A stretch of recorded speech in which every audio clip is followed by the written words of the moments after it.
jenjang berikutnya. Sehingga mesti keadaan terus setiap di awal itu kan mesti makanya nanti di hadis nanti sebenarnya bukan semua punya kapasitas sama, tapi semua punya keahlian di bidangnya. Jadi TK yuk pakar di bidang TK dengan kompetensi yang harus dicapai di TK. So SD ya, jika nanti ada hal yang memang harus punya kompetensi yang sama, punya batas minimal. Tapi masing-masing punya sisi profesional di bidangnya masing-masing. Karena Nabi pun juga memetakan para sahabat mempunyai kepakaran di semua bidangnya. Misalnya kayak Khalid bin Walid, pakarnya di tadi perang, walaupun dia hafalnya cuma punya hafalan surat Al-Ikhlas. Sementara sahabat lain hafalannya 30 juz. Tapi lihat pimpin perang orang Islam. Abu Dhar itu paham halal haram, ini pimpin RT orang wani. Karena Nabi mengatakan inna ka rasulun dhaifun, inna amanah satatul mamat nadaman yaumil qiyamah. Ketika Nabi bagi-bagi jabatan dengan para sahabat itu Abu Dhar loh, Nabi 10 orang itu padahal dekat dengan Nabi itu loh. Padahal dia punya keahlian pakar di bidang halal haram itu kan. Sesungguhnya engkau lelaki yang lemah. Amanah ini adalah berat kelak menjadi penyesalan di hari kiamat. Terus orang tak mengembara menyepi meninggal di tengah nomor setia. Karena dia tidak pakar memegang suatu amanah itu. Terus bidang itu dan seterusnya. Walaupun mereka punya kompetensi yang sama tentang pemahaman dia kepada agama juga sama, hanya keterampilannya nomor. Kita pun juga pada seperti itu. Walaupun nanti ada hal yang harus punya kompetensi yang sama, nanti ada yang berbeda. Mau apa ini ternyata benar-benar sabda Nabi kita mengatakan sesungguhnya ketika seorang muslim, tidak ada seorang muslim punya salat man shalla lillah arba'ina yauman, barang siapa yang sholat karena Allah 40 hari layak yudriku takutul ula, yang 40 hari tidak hanya sholat biasa, tidak hanya sholat khusyuk, tidak hanya sholat jamaah, tapi yang selalu menjumpai takbir pertamanya imam. Jadi singso jawab SMP lah, karena program ini bisa dieksekusi. Saya bayangkan kalau ini benar dikawal, ini luar biasa. Nabi mengatakan barang siapa yang sholat karena Allah, orang diuji apa yang mergo diabsen, mergo ditarget, jadi orang punya kesadaran. Jika kenapa kewajiban harus dipaksa? Dipaksa mesti coba seandainya sholat kewajiban, itu tidak sholat. Nggak ngerti ya, sholat paling nikmat itu tujuan jari, nggak ngerti. Kenapa kewajiban dipaksa? Kenapa? Nanti pada tahapan itu kalau sudah paham, orang dipaksa dia akan mengerjakan sendiri. Tapi perangkatnya harus dengan aturan yang sifatnya nomor maksa. Biar bisa film. Kalau untuk membusur dia butuh doa nomor maksa. Dan itu ternyata Nabi mengatakan siapa yang sholat karena Allah 40 hari berturut, yang 40 hari itu selalu mendapatkan takbir pertama imam, maka jaminan 2. Kutibat al-baratan, maka dia telah bebas dari 2 hal. Satu baro'atun minanifak, bebas dari sifat munafik, wa baro'atun minanar, dan bebas dari api neraka. Kalau ini Jibril sudah dapat sertifikat nomor bebas dari api neraka. Dan ternyata Muhammad Al-Fatih itu adalah tercatat 20 tahun tanpa putus, tidak pernah ketinggalan takbir pertamanya imam. Dan ketika penaklukan itu dia baru umur 27 tahun. Berarti dia mulai sholat jamaah tanpa sholat kapan?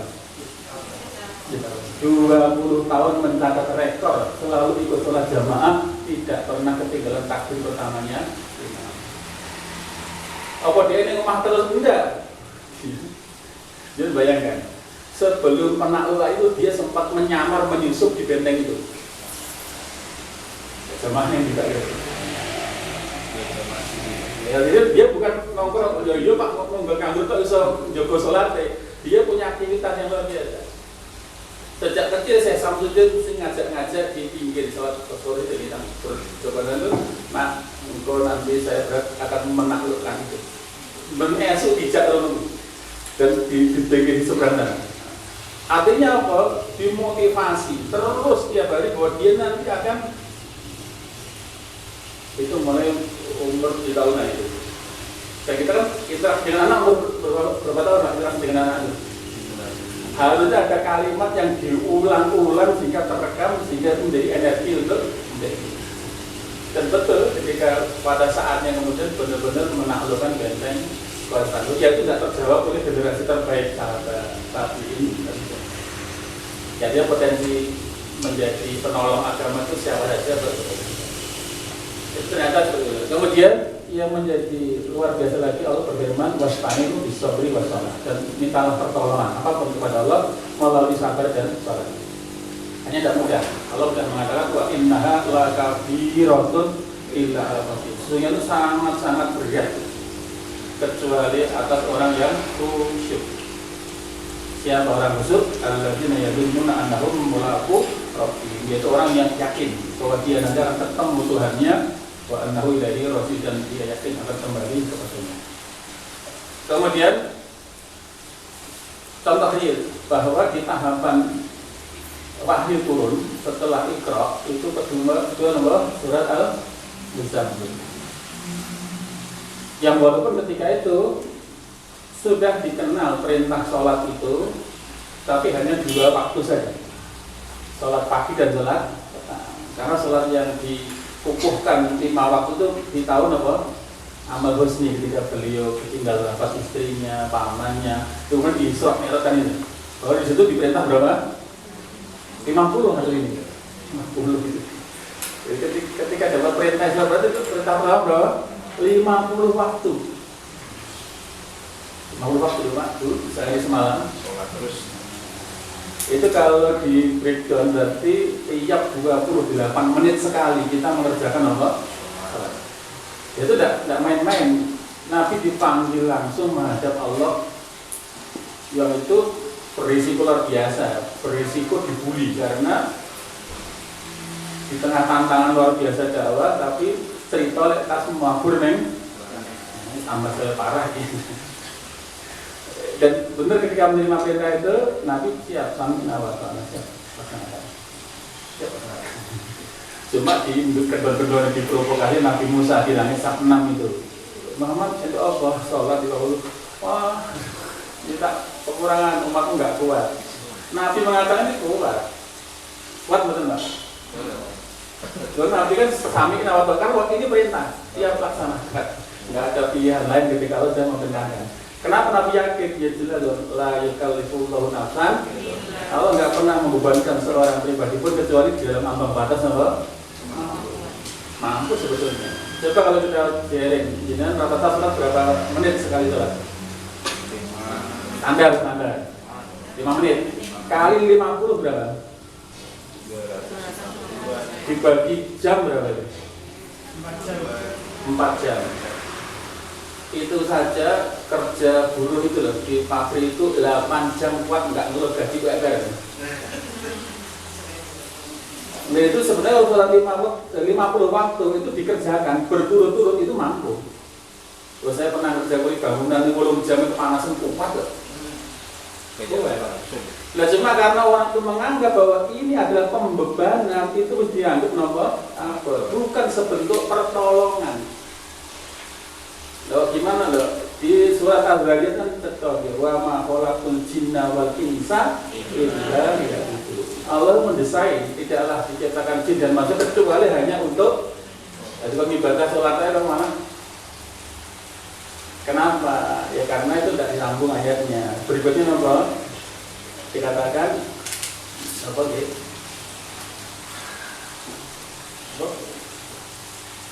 Wa ma khalaqul jinna wal insa illa liya'budun. Tidaklah kuciptakan jin dan manusia kecuali hanya untuk beribadah kepadaku saja. Ma uridu minkum min rizqin wa ma uridu ayatimun.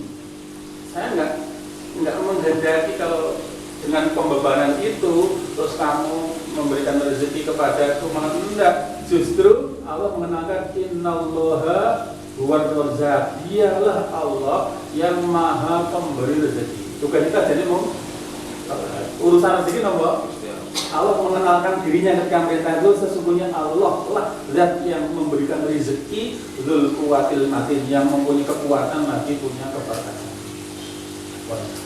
Itu satu sisi. Kemudian di surat Al-Muzammil itu kan di awal-awal jauh tantangannya luar biasa, amanah berat, pengikut masih sedikit, di luar tantangan luar biasa. Maka solusinya adalah apa? Ya ayyuhal muzammil, wahai orang yang berselimut, qum bangunlah al-laila di waktu malam, illa qalila, kecuali sedikit yang sudah apa? Dan turun ayat 6, ayat ke-1 sampai ayat ke-19 itu benar direspon Nabi dan para sahabat salat malam. Padahal ketika itu salat wajibnya jam berapa? Sik itu hukum belum tahun awal Pak itu 5 aja setelah Isra Mi'raj tahun keberapa kan Nabi itu 8 lagi. Itu di tahun-tahun awal itu kan tantangan luar biasa. Tantangan internal luar biasa, membangun motivasi keyakinan untuk memilih agama Islam dengan risiko mati itu loh. Sementara tantangan di luar biasa. Makanya ketika amanah besar itu selesai loh. Dan perintah sholat malam itu berlangsung 1 tahun dan statusnya wajib. Berapa kadarnya? Nisfahu, separuh malam. Padahal sholat fardu ini berapa? 10 menit. Tapi sholat malamnya apa?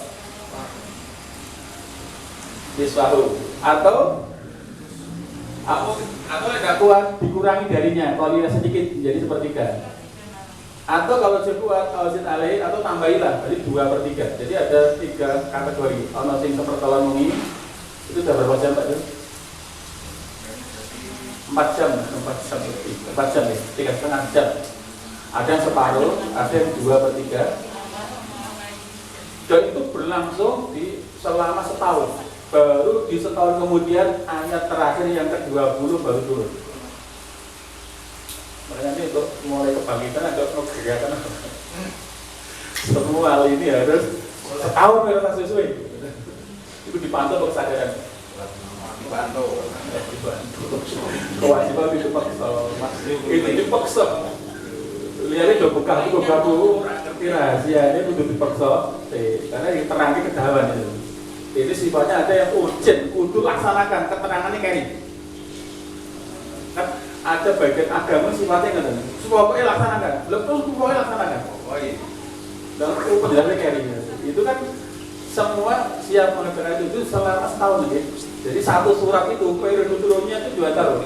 Ayat 1 sampai 9 itu berlangsung setahun, baru setahun berikutnya dia turun ayat yang ke-20.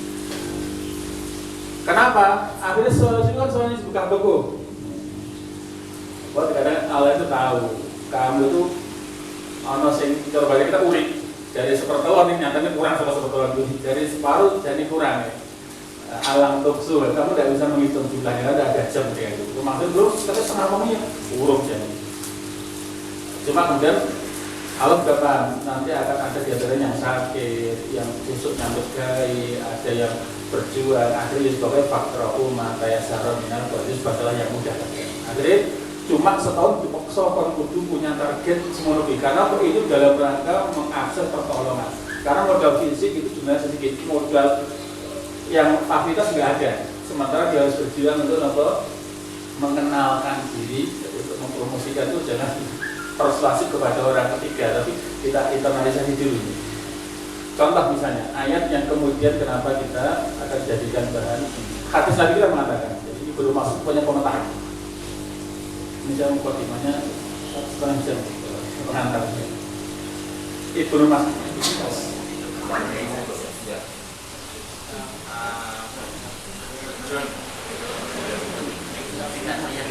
masuk. Ibnu Mas'ud itu memetakan. Kan ayat itu ada klasifikasinya. Bahkan sampai pun ayat yang bentuknya seruan, instruksional itu ada klasifikasinya. Kadang Allah ketika menginstruksi, menyeru itu menyebut ya ayuhan nas, wahai sekalian manusia, itu berarti itu semua. Atau ya ayuhal insan, wahai manusia, itu untuk semuanya tanpa kecuali. Ada kalanya Allah menyebut ya Bani Adam, agar diturunan yang menunggu soalnya. Ada kalimat itu. Ada yang misalnya ya Bani Israel, Kita nanti termasuk banyak, ada mau Bani Israel. Karena aku membicarkan tadi, ya Bani Israel kadang itu, ya Bani ada belum tentu lebih lele awalnya notrai Bani Israel mungkin saja. Ada kalanya Allah menyebut ya ibadi, itu lebih spesifik, wahai hamba-hambaku. Dan yang lebih jelas ya ayyuhalladzina amanu, hai orang-orang yang beriman.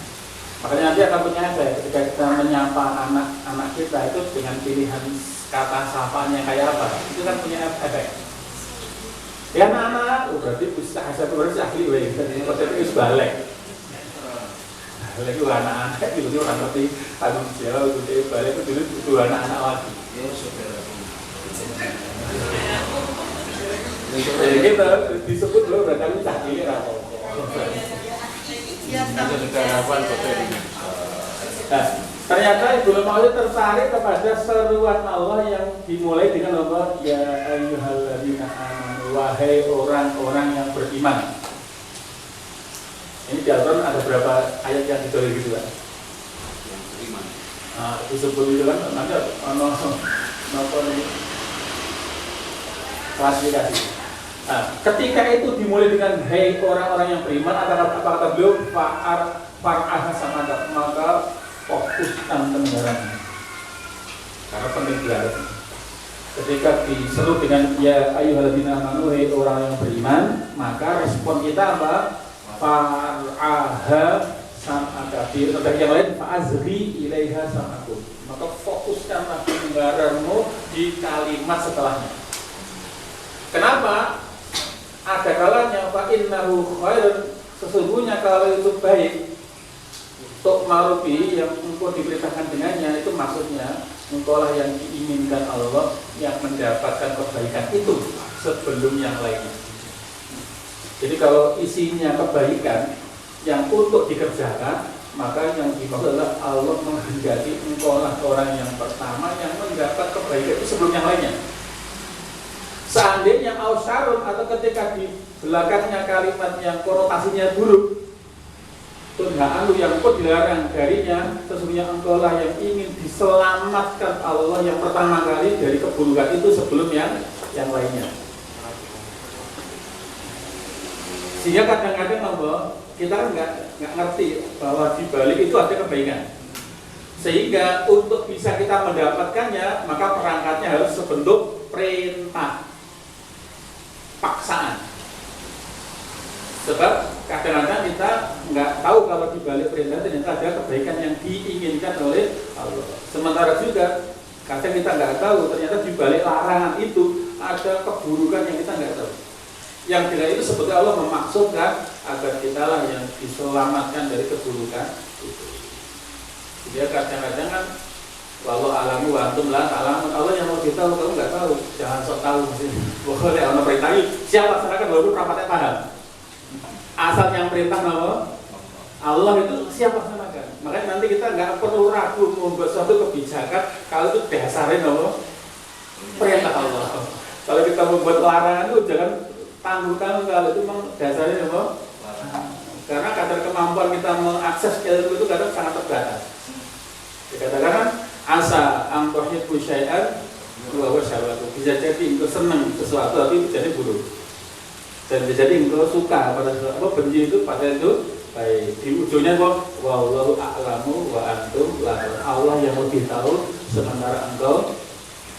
Sehingga maka untuk itu kebaikan nggak usah dipaksakan. Jadi kalau ternyata di balik perintah itu ada nomor kebaikan, sementara di balik larangan itu ada nomor keburukan. Maka dalam agama kita nggak ada benturan. Bapak katanya la ikraha fid, jadi agama nggak dipaksa. Iya, cuma ayatnya nggak sampai di situ. La ikraha fid itu tidak ada paksaan dalam masuk Islam. Itu karena apa? Ada kalimat berikutnya. Karena bayana rusdu minal ghoi, karena sungguh sangat jelas antara yang benar dan yang salah. Angger jiwarat jadi.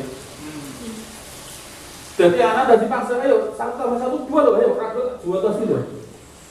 Nggak usah dipaksa, 1+1 sama dengan apa? 2. Ketika sudah jelas, tidak ada nomor. Jadi agama itu sangat jelas sekali. Halal itu adalah baik, haram itu adalah buruk, semua sangat jelas. Sehingga ketika orang ini sudah pada tahapan tahu, maka beragama tidak usah nomor. Dan ketika perintah sholat malam itu selesai di setahun awal, apa kemudian gerakan sholat malam berhenti? Enggak. Tadinya dipaksa, dong begitu ngerasa dikasih akhirnya timbul kesadaran sendiri. Bahkan Nabi sendiri kemudian sholat sampai kakinya bekas-bekas. Karena kok ngerti manfaatnya. Makanya ada tahapan sih itu bentuknya kudu dipaksa. Nanti ketika orang sudah merasakan manfaatnya, maka nanti nomor akan menjadi kebutuhan. Sehingga sudah tidak butuh merangkap nomor perintah larangan ketika sudah sampai pemahaman itu. Sehingga memang dalam Islam tidak ada paksaan. Karena nomor cepat tadi makanya butuh di konsep tadi kan memperjelas kebenaran itu. Ini orang pada itu aja nyuwun. Rabbana Allahumma arina haqqa ya Allah tunjukkan yang kepadaku yang benar, memang kelihatan benar. Warzuqna tiba dan berilah kemampuan untuk mengikutinya. Wa anil batila warzuqna tidak benar, tunjukkanlah yang batil memang Allah sehingga kami bisa menjauhinya. Sehingga tidak usah dipaksa. Makanya kita nggak boleh maksa tak guruin loh. Kita lihat Allah maksa rapopo, dia nopo al-jabbarul mutakabir oleh yang mau maksa. Karena apa? Allahul khalqu wal amr. Ketahuilah bahwa karena Allah itu yang mencipta, Dia saja yang berhak merintah. Karena kekuasaan mencipta dan memerintah itu hanya Allah Subhanahu wa ta'ala. Untuk perintah orang malu gak itu bisa hanya meneruskan perintahnya Allah. Mereka membuat peraturan ini bisa disoal. Peraturan ini atas dasar apa? Ada kemudian konsekuensinya ya pada siapa yang mengingkari beriman kepada Allah, maka itu sudah benar, maka sudah punya pegangan yang kuat yang tidak akan pernah putus. Jadi kalau sudah punya pegangan yang jelas dari Allah itu penting. Pada ayat ini dihafal ya. Cuma apa maksudnya itu. Jadi sebetulnya nanti pada tahapan tertentu tidak perlu pemaksaan. Maka beberapa tempat yang kita lihat di lembaga pendidikan itu sudah tumbuh kesadaran. Misalnya saya di Nopolok Wal Marjan di Magelang itu sholat tadi kadang merasa di kebiasaan juga di mami dewi takjub dulu karena apa? Itu dari kebiasaan. Tadinya mungkin tahap awal ya dipaksa-paksa sampai nangis wong tuane pengen dari pokoknya tahap percobaan ojo usah didiri, ojo usah direspon nek sambat. Ya pasti penengok penjengungan itu ojo direspon sedang dalam proses mengkaji Nabi untuk membiasakan setahun. Dengan perangkat perintah wahyu Allah dan ketika sudah ngerti ngerti khasiat itu sudah menjadi kebiasaan. Sehingga nanti proses pemaksaan tidak butuh waktu lama, maksud 6 tahun terus. Nanti harus ada tahap itu. Hanya yang dibutuhkan kemampuan menjelaskan tentang. Nah, kemudian satu lagi. Kenapa Nabi sampai menggunakan perangkat memerangi? Itu karena tadi apa? Diterangi ya paham. Secara persuasif ya tidak merespon. Maka perangkat untuk menyelamatkan mereka harus dengan media apa? Perang. Dan bayangkan perang itu tujuannya bukan untuk mengalahkan, tapi pendidikan. Ini bahasanya kan sangat ini. Umirtu an uqatilana. Nabi itu bukan karena ini. Saya diperintahkan oleh Allah untuk memerangi manusia. Tidak salah. Wong dikandani orang mungkin diterangi ora paham, kudune napa? Dipaksa nyemplung neraka kan bisa ke ini. Cuma kan info ini tidak ditangkap jelas oleh mereka. Cuma Allah bermaksud ingin menyelamatkan mereka. Jadi jenengan duwe murid ruangi dalan mobil sing sliweran, bocah diajan di dalan. Anak-anak dilarang jajan di pinggir jalan ya. Ono nanti apa ya guru dodolan yang mungkin antara variasi bisa gitu. Oh itu kan bagi anak-anak kan merasa kan sudut pandang guru. Wah itu udah keserempet. Karena dulu ada siswa kita yang ditarik orang tuanya karena melihat wah kita kok bebas Pak di luar itu jangan-jangan, ada kekhawatiran. Oh biasa Pak, biasa kebutuhan sampai yang juga itu kan kita perangkatkan untuk menyelamatkan kan melalui apa persuasi anak-anak himbauan kita nih dihimbau ke orang biasa peraturan jadi ke orang dijaga atau digelandang lah ada nih orang-orang kafir ya orang-orang bijak bijak apa orang paham maka perangkatnya harus terbentuk nama pemaksaan. Maka Nabi itu mengatakan mendeklarasikan aku diperintahkan memerangi manusia sampai mereka nampak bersyahadat. Kemudian nampak salat, kemudian zakat. Nah itu terserah dia pakai gimana. Ketika mereka sudah mengerjakan sesuatu yang itu menyelamatkan dia sudah tidak ada lagi nampak dijari, bahkan malah dilindungi. Dengan salat bukan sekedar rukuk sujud.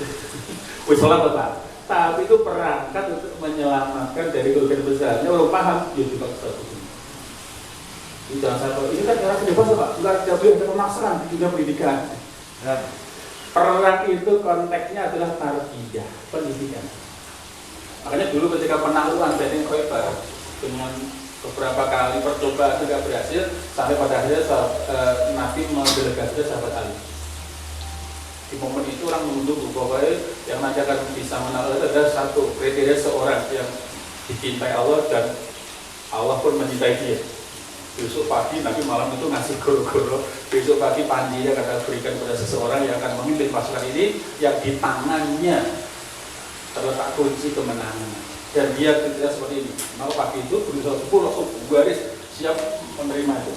Nabi menyambut pandangan bersama orang singgul pas mau disawang mukul disapu pandangannya tidak ada sampai mereka pupus harapannya dengan ucapan Nabi Aina Ali, di mana Ali?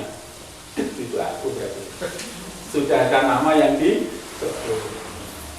Mereka punya alasan saya kenal saya sakit beli dia tidak sakit tidak bisa ikut apel ngomong belian suruh ke sini dikatakan dia sakit baru ada gantinya, udah suruh ke sini. Dia nggak bisa Nabi itu bayar trenial pada tinggal itu tutup mari. Artinya apa? Begitu Nabi menyerahkan kepada Ali sebagai pemimpin pasukan.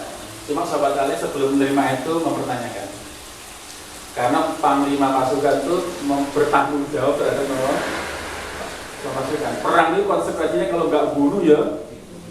Nanti dia akan bertanggung jawab ketika ada janda-janda baru yang mempunyai anak yatim baru soal yang ngurusi. Karena perang itu dia membawa serta berapa banyak orang yang risikonya akan janda-janda baru. Dia mengatakan, ya Rasulullah, kenapa sih kita harus memerangi orang? Kalau boleh sakit dirubung hati-hati. Orang mungkin itu bukan tahapan tidak bukan. Lu sempat menanyakan ketika ada pendelegasian itu, saya tak tanya dulu, kenapa sih kita harus memerangi orang? Belum sempat dijawab, beliau mengulang lagi, uqatilan nas hatta takuna mislana. Apakah targetnya kita merangi orang agar mereka itu seperti kita? Bermeluk kelompok kita, pengikut organisasi kita. Enggak. Sudah, pada lagi ala risiko udah, coba bahasa kulo. Ojo kakak udah laksanakan saja. Ala risiko laksanakan dengan elegan, tetap memegang etika. Hatta takuna fi sahatihim, pastikan kamu semua bisa masuk ke rumah-rumah mereka. Bani Khaybar itu dibuat ini dulu itu ternyata pemukiman yang lebih dirancang ketika bertahan sekian tahun masih karena itu ada logistik luar biasa, sumber air, kepung luar biasa sehingga bahwa dikepung sekian tahun itu tetap di dalam ada pemukiman itu. Maka kata Nabi itu sudah tunaikan dengan elegan, pastikan masuk ke rumah-rumah mereka. Apa targetnya? Sumad'uhum ilal Islam, ajak mereka masuk Islam. Jadi presentasi sih, kalau mereka itu pertama-tama saya mengatur terakhir, ngatur kesukaan